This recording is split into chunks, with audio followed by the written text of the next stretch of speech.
Hi friends, welcome back. ഇന്നൊരു camera യുദ്ധമാണ് S23 Ultra versus iPhone 15 Pro Max. ഇത്തരം comparison വീഡിയോകളിൽ പൊതുവെ അവസാനം നമ്മൾ പറയാറുള്ളത് രണ്ടും നന്നായിട്ടുണ്ട്, ഏതെങ്കിലും എടുത്തോ എന്നുള്ളൊരു രീതിയിലുള്ള ഒരു ആൻസറാണ് മൊത്തത്തിൽ വരാറുള്ളത്. പക്ഷേ ഇവിടെ അങ്ങനെയല്ല. ഓരോ സെക്ഷനിലും ഒരൈറ്റം ഇതിൽ ഒരെണ്ണം ബെറ്റർ പെർഫോമൻസ് തരുന്നുണ്ട്, ക്ലിയർ ആയിട്ടും ബെറ്റർ പെർഫോമൻസ് തരുന്നുണ്ട്. സോ അത് ഏതാണ്, എങ്ങനെയാണ്, ഓരോ സെക്ഷനിലും ഞാൻ പറയുന്നുണ്ട്. വീഡിയോ കണ്ട് നോക്കാം. പിന്നെ ഈ ക്യാമറകളുടെ മെഗാ പിക്സലുകളെല്ലാം നിങ്ങൾക്ക് ഇവിടെ സ്ക്രീനിൽ കാണാം. എല്ലാം ഞാൻ ഇവിടെ എഴുതി വെച്ചിട്ടുണ്ട്. ആദ്യം തന്നെ നമുക്ക് ഹ്യൂമൻ സബ്ജക്റ്റിലേക്ക് വന്നു കഴിഞ്ഞാൽ നിങ്ങൾക്ക് ഇവിടെ കാണാം, രണ്ടും അത്യാവശ്യം നല്ലൊരു ക്വാളിറ്റിയുള്ള ഫോട്ടോസാണ് തരുന്നത്. 24 മെഗാ പിക്സലിൻ്റെ ഫോട്ടോസാണ് ഐഫോണിൽ എടുക്കുന്നത്. അതുകൊണ്ട് തന്നെ അതിന് ഡീറ്റെയിൽസ് ലെവലും കാര്യങ്ങളൊക്കെ ഇച്ചിരി കൂടുതൽ കാണും. വൈഡ് ആംഗിൾ ഇമേജ് കാണുമ്പോൾ അതും നന്നായിട്ടുണ്ട്. രണ്ടിലും ഒരു ചെറിയ വാം ടോൺ നമുക്ക് സാംസങ് ഫോണിൽ കാണാം. ബട്ട് ക്വാളിറ്റി വൈസ് രണ്ടും നന്നായിട്ടുണ്ട്. സൂം ചെയ്ത് നോക്കുമ്പോൾ അതിൻ്റെ ഡീറ്റെയിൽസ് ഒക്കെ നിങ്ങൾക്ക് ഇവിടെ കാണാം. സോ അപ്പോൾ അതിൽ രണ്ടും നന്നായിട്ടുണ്ട്. എനിക്കതിൽ വേറെ ഒരു പരാതിയും രണ്ടിലും പറയാനില്ല. പോർട്രേറ്റ് വരുമ്പോൾ ഞാൻ പോർട്രേറ്റിൽ 2x പോർട്രേറ്റ്, അതേപോലെ 3x പോർട്രേറ്റ്, 5x വെച്ചിട്ടുള്ള പോർട്രേറ്റ്, എല്ലാ തരം പോർട്രേറ്റും എടുത്തിട്ടുണ്ട്. കണ്ടു നോക്കും. പോർട്രേറ്റ് മോഡിലേക്ക് വന്നു കഴിഞ്ഞാൽ 1x രണ്ടും നല്ല ക്വാളിറ്റി തന്നെയാണ്. 3x 2x അതിൻ്റെ അടുത്ത സെക്ഷനിലേക്ക് നമ്മൾ കൊടുത്ത് പോർട്രേറ്റ് എടുത്തു കഴിഞ്ഞാൽ നമുക്ക് ഐഫോണിൽ കുറച്ചും കൂടി നമ്മുടെ ഹെയർ ഒക്കെ നോക്കിയാൽ അതൊക്കെ കറക്റ്റായിട്ട് ഡിറ്റക്ട് ചെയ്തിട്ടുണ്ട്, വളരെ ഭംഗിയായിട്ടുണ്ട്. അതേസമയം സാംസങ്ങിൽ അതൊക്കെ ബ്ലർ ആയിട്ടുണ്ട്. അതായത് എഡ്ജ് ഡിറ്റക്ഷൻ വളരെയധികം ഇമ്പ്രൂവ് ആയിരിക്കുന്നു ഐഫോണിൽ എന്ന് വേണം മനസ്സിലാക്കാൻ. സോ മൊത്തത്തിൽ ഈ ഒരു മേഖലയിൽ ഐഫോൺ ക്ലിയർ ആയിട്ടും, അതായത് എഡ്ജ് ഡിറ്റക്ഷൻ്റെ കാര്യത്തിൽ ഐഫോൺ ക്ലിയർ ആയിട്ടും ബെറ്റർ ആയിട്ട് തന്നെ വന്നിട്ടുണ്ട്, ഒരു ഡൗട്ടും വേണ്ട. ഇനി നമുക്ക് ലാൻഡ്സ്കേപ്പ് ഇമേജുകൾ നമ്മൾ ക്യാപ്ചർ ചെയ്യുമ്പോൾ രണ്ടും നല്ല ക്വാളിറ്റിയിൽ വരുന്നുണ്ട്. നിങ്ങൾക്ക് ഇവിടെ കാണാം. വൈഡ് ആംഗിൾ എടുക്കുമ്പോഴും രണ്ടിനും ഒരുപോലെ നല്ല ക്വാളിറ്റി ഉണ്ട്. കുറച്ച് കോൺട്രാസ്റ്റിയാണ് ഐഫോണിലെ ഇമേജുകൾ എന്ന് നിങ്ങൾക്ക് കാണാം. നിങ്ങൾക്ക് പേഴ്സണലി ഏതാണോ ഇഷ്ടം അതിനനുസരിച്ച് കൊണ്ട് ചൂസ് ചെയ്യുക. രണ്ടും എന്നെ സംബന്ധിച്ച് നന്നായിട്ടുണ്ട്. ഇനി സെൽഫിയാണ്. സെൽഫിയിലേക്ക് വരുമ്പോൾ എനിക്ക് പൊതുവേ സാംസങ് ആണ് ഇഷ്ടം. എങ്കിലും ഒന്ന് കണ്ടു നോക്കൂ. സെൽഫിയിലേക്ക് വന്നു കഴിഞ്ഞാൽ രണ്ടും നല്ല ക്വാളിറ്റി ഉണ്ട്. ഡേലൈറ്റിൽ എനിക്ക് യാതൊരു പ്രശ്നവുമില്ല. രണ്ടും നല്ല ക്വാളിറ്റി ആയിട്ടാണ് തോന്നുന്നത്. പോർട്രേറ്റ് എടുക്കുമ്പോഴും രണ്ടും നല്ല ക്വാളിറ്റി തന്നെയാണ്. എനിക്ക് ഈ സാംസങ്ങിൻ്റെ ഇമേജുകളോട് ചെറിയൊരു ഇഷ്ടക്കൂടുതലുണ്ട്. ബട്ട് എങ്കിലും ഇതിൽ രണ്ടും ഒരുപോലെ നല്ല ക്വാളിറ്റിയിൽ തന്നെയാണ് വന്നിരിക്കുന്നത്. ഇനി നൈറ്റ് ഇമേജുകളിലേക്ക് വരുമ്പോൾ ഒരു പ്രധാന പ്രശ്നം നമ്മുടെ സാംസങ്ങിൽ ഇപ്പോൾ കാണുന്നുണ്ട്. നിങ്ങൾക്ക് കാണാം ഇമേജ് കണ്ടോ. ഈ ഒരു നൈറ്റ് ഇമേജിൽ നമുക്ക് ഫ്ലെയർ, ആ ലൈറ്റ് ഫ്ലെയർ ഉണ്ടല്ലോ, ലൈറ്റിൻ്റെ ഒരു കുറച്ച് ഭാഗങ്ങളൊക്കെ കൂടുതലായിട്ട് നമുക്ക് സാംസങ്ങിൽ കാണാം. ഐഫോണിൽ അത് വളരെ നന്നായിട്ട് കൺട്രോൾ ചെയ്യുന്നുണ്ട്. ഇത് നോർമൽ ഇമേജുകൾ എടുക്കുമ്പോഴായാലും, സൂം ചെയ്ത് ഇമേജുകൾ എടുക്കുമ്പോഴായാലും, ഇനി ഹ്യൂമൻ സബ്ജക്റ്റിൽ ഇമേജുകൾ എടുക്കുമ്പോഴായാലും, ഹ്യൂമൻ സബ്ജക്റ്റിനെ തന്നെ സൂം ചെയ്ത് ഇമേജുകൾ എടുക്കുമ്പോഴായാലും എല്ലായിടത്തും നിങ്ങൾക്ക് ഈ ഒരു വ്യത്യാസം കാണാം. അതായത് ലൈറ്റ് ഫ്ലെയറുകൾ, ലൈറ്റിൻ്റെ ആ ഒരു രേഖകൾ അത് കൂടുതലായിട്ട് സാംസങ്ങിൽ കാണുന്നു. ഐഫോൺ തീർച്ചയായിട്ടും അതൊക്കെ നന്നായിട്ട് കൺട്രോൾ ചെയ്യുന്നുണ്ട്. സോ ഈ മേഖലയിലും ഐഫോൺ ബെറ്ററാണ് ഈ മേഖലയിൽ. എന്നാൽ വലിയ കോംപ്ലിക്കേറ്റഡ് അല്ലാത്ത ഡീസൻറ്റ് ലൈറ്റിംഗ് സിറ്റുവേഷനുകൾ വരികയാണെങ്കിൽ ഒരു വിഷയമില്ല, രണ്ടും മനോഹരമായ ഫോട്ടോസ് തരുന്നുണ്ട്. നിങ്ങൾക്ക് ഇവിടെ കാണാം. എനിക്ക് രണ്ടും ഓക്കെ ആയിട്ടാണ് തോന്നിയത്.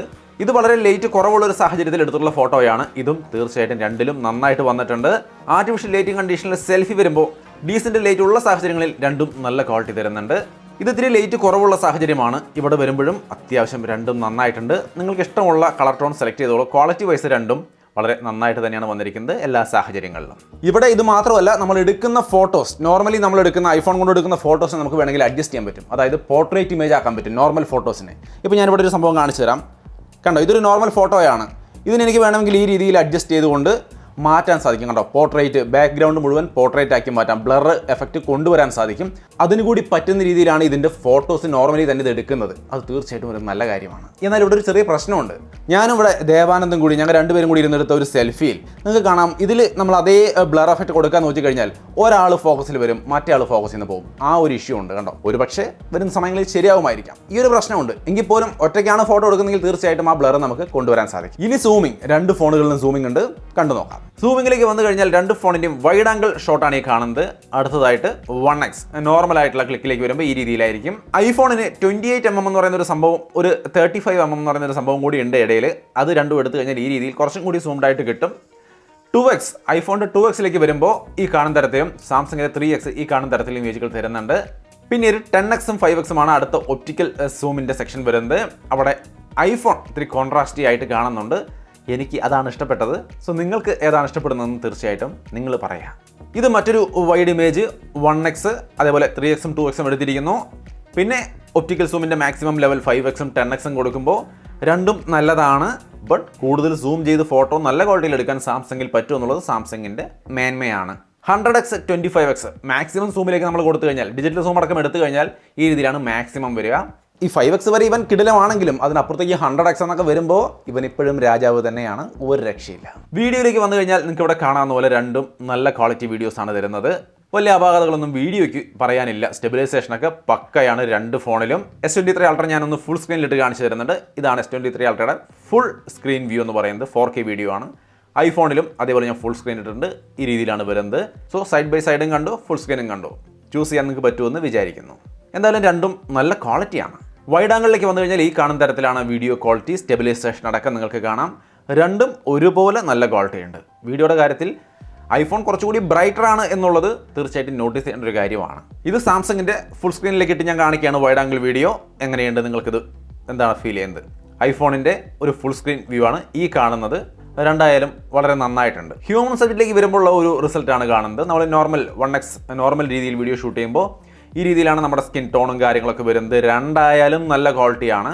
അൾട്രയുടെ സാംസങ്ങിൻ്റെ ഒരു ഫുൾ സ്ക്രീൻ വ്യൂ, അതായത് 4K ആ ഒരു ഫുൾ സ്ക്രീൻ ഇട്ട് ഞാൻ കാണിച്ചു തരികയാണ്. സ്കിൻ ടോണും കാര്യങ്ങളൊക്കെ നിങ്ങൾക്ക് നോക്കാം. ഐഫോണിലേക്ക് വരുമ്പോൾ ഈ കാണുന്ന തരത്തിലാണ്. ഒരു ഇച്ചിരി ഡാർക്ക് ആവുന്നുണ്ട് ഫേസ് എന്നുള്ളത് പലപ്പോഴും ഐഫോണിൻ്റെ വീഡിയോയിൽ വരുന്നൊരു പ്രശ്നമാണ്. ബട്ട് എങ്കിലും HDRൻ്റെ ആ ഒരു പെർഫോമൻസ് ഒക്കെ വളരെയധികം ഇമ്പ്രൂവ് ആയിട്ടുണ്ട്. നല്ല ക്വാളിറ്റി ഉണ്ട്, കുഴപ്പമൊന്നുമില്ല. വൈഡ് ആംഗിൾ ക്യാമറ ഇട്ടുകൊണ്ട് വീഡിയോ എടുക്കുമ്പോൾ ഈ രീതിയിലായിരിക്കും ഹ്യൂമൻ സബ്ജക്റ്റ് അല്ലെങ്കിൽ ഒരു സ്കിൻ ടോണും കാര്യങ്ങളൊക്കെ വരിക. നിങ്ങൾക്ക് ഇവിടെ കാണാം. S23 Ultra, iPhone. സോ രണ്ടും അത്യാവശ്യം നല്ല ക്വാളിറ്റിയിൽ വരുന്നുണ്ട്. സാംസങ്ങിൻ്റെ 3Xൻ്റെ ഒരു ക്വാളിറ്റി നിങ്ങൾക്ക് ഇവിടെ കാണാം. അതേപോലെ തന്നെ നമുക്ക് ഐഫോണിലും എടുക്കാൻ പറ്റും. സൂം ചെയ്തുകൊണ്ട് ഒരു 2x സൂം ചെയ്തുകൊണ്ട് ഞാൻ വീഡിയോ എടുക്കുമ്പോൾ കാണുന്ന ഒരു ക്വാളിറ്റിയാണ് ഈ കാണുന്നത് ഐഫോണിലെ. സോ സൂം ചെയ്തും അത്യാവശ്യം നല്ല ക്വാളിറ്റി എടുക്കാൻ സാധിക്കും. ഇനി സിനിമാറ്റിക് വീഡിയോ പല സുഹൃത്തുക്കൾ ചോദിച്ചാണ് ഇതിൽ സിനിമാറ്റിക് വീഡിയോ ഒക്കെ എങ്ങനെയുണ്ടെന്നുള്ള കാര്യം നിങ്ങൾക്ക് ഇവിടെ കാണാം. ഡേ ലൈറ്റിലെ സിനിമാറ്റിക് വീഡിയോയിൽ രണ്ടും നന്നായിട്ടുണ്ട്. ഞാൻ അങ്ങോട്ടും ഇങ്ങോട്ടൊക്കെ നടന്നും തിരിഞ്ഞും മറഞ്ഞും ഒക്കെ നിൽക്കുന്നുണ്ട്. ഇവിടെ എല്ലാം തന്നെയും ഡേ ലൈറ്റ് സിനിമാറ്റിക് വീഡിയോ എന്ന രീതിയിൽ നോക്കുമ്പോൾ ബാക്ക്ഗ്രൗണ്ടൊക്കെ നല്ല രീതിക്ക് ബ്ലറാക്കി എഡ്ജ് ഡിറ്റക്ഷനൊക്കെ ഓക്കെ എന്ന രീതിയിൽ ഡീസൻ്റ് ആയിട്ട് രണ്ട് വീഡിയോസും കിട്ടുന്നുണ്ട്. നിങ്ങൾക്ക് ഏതാണ് ഇഷ്ടപ്പെട്ടതെന്ന് തീർച്ചയായിട്ടും നിങ്ങൾ ഷെയർ ചെയ്യുക, അല്ലെങ്കിൽ നിങ്ങൾ സെലക്ട് ചെയ്യുക. ഇനി ഈ കാണുന്നത് ലോഗ് മോഡാണ്. ഐഫോണിൽ മാത്രമേ ലോഗ് വീഡിയോ സപ്പോർട്ട് ചെയ്യുന്നുള്ളൂ. അതിൻ്റെ ക്വാളിറ്റിയാണ് നിങ്ങൾ ഈ കാണുന്നത്. ഞാൻ എന്നെ കൊണ്ട് പറ്റുന്ന രീതിയിൽ കളർ ഗ്രേഡ് ചെയ്തിട്ടാണ് കാണിക്കുന്നത്. നിങ്ങൾക്ക് ഇഷ്ടമുള്ള രീതിയിൽ കളർ ഗ്രേഡ് ചെയ്യാം. ഇതിൻ്റെ ഒരു ഗൂഗിൾ ഡ്രൈവ് ലിങ്ക് ഞാൻ താഴെ കൊടുത്തേക്കാം. നിങ്ങൾക്ക് വേണമെങ്കിൽ ഒറിജിനൽ ഇത് ഡൗൺലോഡ് ചെയ്തിട്ട് നിങ്ങൾക്ക് ഇഷ്ടമുള്ള രീതിയിൽ കളർ ഗ്രേഡ് ചെയ്ത് നോക്കാവുന്നതാണ്. സാംസങ്ങിൻ്റെ 8Kയുടെ വീഡിയോ ആണ് നിങ്ങൾ ഈ കാണുന്നത്. ഇത് ഐഫോണിൽ ഇല്ല. സാംസങ്ങിന് മാത്രമാണ് ഈ ഒരു കപ്പാസിറ്റി ഉള്ളത്. നിങ്ങൾക്ക് കാണാം. സെൽഫി ക്യാമറയുടെ വീഡിയോ ക്വാളിറ്റിയാണ് ഈ കാണുന്നത്. രണ്ടും അത്യാവശ്യം നല്ല ക്വാളിറ്റി വീഡിയോസാണ്. നിങ്ങൾക്കിതിൽ ഏത് ഉപയോഗിച്ച് വേണമെങ്കിലും വ്ളോഗ് എടുക്കുക, എന്ത് വേണമെങ്കിലും ചെയ്യാം. എന്തായാലും നല്ല ക്വാളിറ്റിയുള്ള സെൽഫി വീഡിയോസ് കിട്ടുന്നുണ്ട്. സാംസങ്ങിൻ്റെ സെൽഫി വീഡിയോ ഞാൻ ഫുൾ സ്ക്രീനിലേക്ക് ഇടുകയാണ്. അപ്പോൾ അതിൻ്റെ ഒരു ഡീറ്റെയിൽഡ് കാര്യങ്ങൾ, സ്കിൻ ടോണും കാര്യങ്ങളൊക്കെ നിങ്ങൾക്ക് മനസ്സിലാവുന്നുണ്ടാവും. ഇപ്പോൾ ഐഫോണിലേക്ക് വരുമ്പോൾ ഈ കാണുന്ന രീതിയിലാണ് എൻ്റെ സ്കിൻ ടോണും കളറും കാര്യങ്ങളൊക്കെ വരുന്നത്. വീണ്ടും നമ്മൾ സൈഡ് ബൈ സൈഡ് ഇടുന്നു. നിങ്ങൾക്ക് ഇവിടെ കാണാം എങ്ങനെയുണ്ട് ക്വാളിറ്റി, ഏതാണ് നിങ്ങൾക്ക് പറ്റിയതെന്ന് ചൂസ് ചെയ്യാം. ഇനി നമുക്ക് സൗണ്ട് ക്വാളിറ്റി ഒന്ന് കേട്ട് നോക്കാം. ഇനി ഇതിന്റെ മൈക്കിന്റെ ക്വാളിറ്റി എങ്ങനെയുണ്ടെന്ന് പറയണമെങ്കിൽ ഇപ്പൊ കേൾക്കാം. ഇപ്പൊ ഇത് ഐഫോണിൽ നിന്നുള്ള മൈക്കിന്റെ ക്വാളിറ്റിയാണ് നിങ്ങൾ കേൾക്കുന്നത്. സോ എങ്ങനെയുണ്ട്? ഇനി S23 Ultrയിലേക്ക് വന്നു കഴിഞ്ഞാൽ ഈ കാണുന്ന രീതിയിലാണ് അതിന്റെ ഒരു ക്വാളിറ്റി വരുന്നത്. തിരിച്ച് ഐഫോണിലേക്ക് വന്നാൽ എങ്ങനെയുണ്ട് ഈ ഒരു ക്വാളിറ്റി? കൊള്ളാമോ? ഇതാണ് ഐഫോണിന്റെ ക്വാളിറ്റി. വീണ്ടും നമുക്ക് S23 Ultrയിലേക്ക് വന്നു കഴിഞ്ഞാൽ ഈ കാണുന്ന തരത്തിലുള്ള ഓഡിയോ ക്വാളിറ്റിയാണ്, ഈ കേൾക്കുന്ന തരത്തിലുള്ള ഓഡിയോ ക്വാളിറ്റിയാണ് കിട്ടുക. സോ ഏതാണ് ബെറ്റർ മൈക്ക് എന്ന് നിങ്ങൾ പറയാം.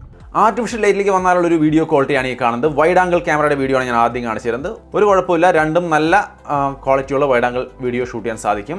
1Xലേക്ക് വരുമ്പോൾ നോർമൽ വീഡിയോയുടെ ഒരു ക്വാളിറ്റിയാണ് ഈ കാണുന്നത്. അത്യാവശ്യം നല്ല ക്വാളിറ്റിയിൽ നമുക്ക് 1X വീഡിയോ ഷൂട്ട് ചെയ്യാൻ സാധിക്കുന്നുണ്ട്. ഇനി സിനിമാറ്റിക് മോഡ് നൈറ്റ് സിറ്റുവേഷനിൽ, അതായത് ആർട്ടിഫിഷ്യൽ ലൈറ്റിംഗ് കണ്ടീഷനിൽ എടുത്താൽ ഒരു ചെറിയ പ്രശ്നമുണ്ട്. അതായത് ഈ കാണുന്ന പോലെ രണ്ടിലും വീഡിയോ എടുക്കാം, സിനിമാറ്റിക് മോഡ് കിട്ടുന്നുണ്ട്. പക്ഷേ ഫോക്കസ് പലയിടത്തും പലപ്പോഴും മിസ് ആവുന്നത് നമുക്ക് ഇവിടെ കാണാം. പക്ഷേ ഇവിടെ ഐഫോൺ ഒരു അഡ്വാൻറ്റേജ് ഉണ്ട്. നമുക്ക് ആഫ്റ്റർ ഷൂട്ടിംഗ് കഴിഞ്ഞിട്ട് നമുക്ക് വേണമെങ്കിൽ എഡിറ്റ് ചെയ്യാൻ പറ്റും. ഇത് ഫോക്കസ് നിശ്ചയിക്കാൻ പറ്റും. നിങ്ങൾ ഈ കാണുന്ന പോലെ നമ്മൾ ആ വീഡിയോ എടുത്തിട്ട് ഓരോ സെക്ഷനിലും ഏത് സബ്ജക്റ്റിനെ ഫോക്കസ് ചെയ്യണം എന്നുള്ളത് കറക്റ്റായിട്ട് ടച്ച് ചെയ്ത് കൊടുത്താൽ കറക്റ്റായിട്ട് ഫോക്കസ് ആവും. ഇങ്ങനെ ചെയ്ത് കഴിഞ്ഞാൽ പിന്നെ ആ മിസ്സിംഗ് ഇല്ല. ഐഫോണിനെ സംബന്ധിച്ച് ക്ലിയർ ആയിട്ടുള്ള സിനിമാറ്റിക് വീഡിയോ നമുക്ക് ഈവൻ ആർട്ടിഫിഷ്യൽ ലൈറ്റിംഗ് കണ്ടീഷനിൽ കിട്ടുന്നുണ്ട്. നിങ്ങൾക്ക് ഇവിടെ കാണാം. ബട്ട് ഈ ഒരു ഫീച്ചർ നമുക്ക് തീർച്ചയായിട്ടും സാംസങ്ങിൽ കിട്ടുന്നില്ല എന്നുള്ളതുകൊണ്ട് ബെറ്ററായ സിനിമാറ്റിക് മോഡ് ആർട്ടിഫിഷ്യൽ ലൈറ്റിംഗ് കണ്ടീഷനിൽ ഐഫോണിൽ തന്നെയാണ് കിട്ടുന്നത്. അവിടെയും ഇത് തന്നെയാണ് ബെറ്റർ ആവുന്നത്. ഇത് വളരെ ലേറ്റ് കുറവുള്ള ഒരു സാഹചര്യത്തിലെ വീഡിയോ ആണ്. അപ്പോൾ അത് എങ്ങനെയുണ്ട്, ഏതാണ് നിങ്ങൾക്ക് നന്നായിട്ട് തോന്നുന്നതെന്ന് നിങ്ങൾ ഡിസൈഡ് ചെയ്യുക. എനിക്കെന്തായാലും അത്യാവശ്യം നല്ല ക്വാളിറ്റി വീഡിയോ ആണ് രണ്ട് ഫോണിലും കിട്ടുന്നത് എന്നാണ് മനസ്സിലാവുന്നത്. നിങ്ങൾക്ക് ഇതിലേതാണോ ബെറ്ററായിട്ട് തോന്നുന്നത് അത് ചൂസ് ചെയ്യുക. സെൽഫി വീഡിയോയിലേക്ക് വരുമ്പോൾ വളരെ ലേറ്റ് കുറവുള്ള സാഹചര്യമാണെന്ന് ഞാൻ നേരത്തെ പറഞ്ഞു. അതേ സാഹചര്യത്തിൽ നിന്ന് എടുക്കുമ്പോൾ സാംസങ്ങിൽ നോയ്സിൻ്റെ ലെവൽ വളരെ കൂടുതലായിട്ട് കാണാൻ സാധിക്കുന്നുണ്ട്. ഐഫോണിൽ അത് കുറവാണ്. ഞാനൊന്ന് ഫുൾ സ്ക്രീനിലിട്ട് കാണിക്കാം. കണ്ടോ, സാംസങ്ങിൽ ഈ വളരെ ലേറ്റ് കുറയുമ്പോൾ ഇത്തരത്തിൽ വളരെയധികം നോയ്സ് കാണുന്ന ഒരു സാഹചര്യം നമ്മൾ കാണുകയുണ്ടായി.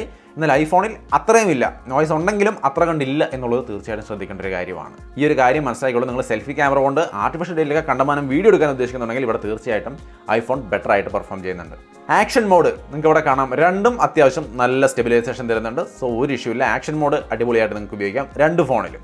സ്ലോ മോഷനിലേക്ക് വരുമ്പോൾ രണ്ടും അത്യാവശ്യം നല്ല ക്വാളിറ്റി ആണെങ്കിലും എനിക്ക് ഐഫോണിലെ സ്ലോ മോഷൻ ഇത്തിരി കൂടി നന്നായിട്ട് തോന്നുന്നുണ്ട്. ഇത്തിരി ഷാർപ്പനിങ് ഒക്കെ ഓവർ ഷാർപ്പനിങ് കൊടുക്കാതെ ഇത്തിരി കൂടി നല്ല രസമായിട്ട് തോന്നുന്നത് ഐഫോണിലെ സ്ലോ മോഷനാണ്.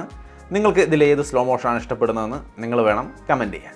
സോ മൊത്തത്തിൽ ഈ രണ്ട് ഫോണുകൾ കമ്പയർ ചെയ്ത് കഴിയുമ്പോൾ എന്നെ സംബന്ധിച്ച് പല മേഖലകളിലും ഐഫോൺ 15 Pro Max ബെറ്ററായ പെർഫോമൻസ് തരുന്നതായിട്ടാണ് തോന്നിയത്, ബെറ്ററായിട്ട് പെർഫോം ചെയ്യുന്നതായിട്ടാണ് തോന്നിയത്. അത് ഓരോ സെക്ഷനിലും ഞാൻ പറഞ്ഞു.